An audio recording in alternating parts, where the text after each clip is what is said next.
కదా నేను మా జీవితము మా కొడుకు మా కొడుకు పింఛన్ ఎత్తలేదు నాన్న.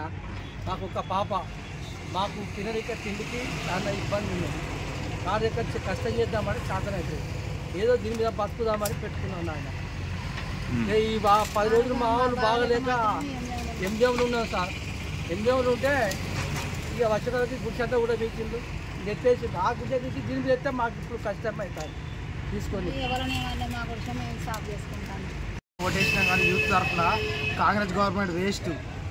ఎందుకు నిజంగానే దేనికి ఉపాధి లేదు, ఏది లేదు, న్యాయం లేదు, అన్యాయం మొత్తం జరుగుతుంది.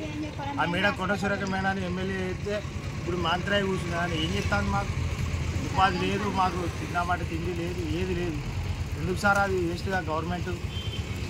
ఇప్పుడు ఈ కూలగొట్టిన ఎందుకు కూలగొడతాలని మీకు తెలుసా? అసలు మాకు తెలియదు సార్. ఎవరు నోటీస్ చేయలేదు, ఏం చేయలేదు సార్. కేసీఆర్ గవర్నమెంట్ ఉన్నప్పుడు అంతా కూడా మాకు ఏం జరగలేదు. కానీ ఈ కాంగ్రెస్ గవర్నమెంట్ గెలిపించింది మాకు వేస్ట్ అవుతారు. ప్రపంచ సుందరి మనులు ఇట్లకెళ్ళి పోతాలాట, అందుకే మీ దేశెత్తాలు. ప్రపంచ సుందరమాలు పోతే వాళ్ళకి మాకేం సార్ సంబంధం? వాళ్ళు ఎక్కడి నుంచో అవుట్ ఆఫ్ కంట్రీ నుంచి వచ్చి ఇక్కడ ఉన్న వాళ్ళకి దిక్కులేదా సార్? ఇక్కడ గవర్నమెంట్కి దానికి ప్రపంచం వాళ్ళకి మాకేం సార్ సంబంధం?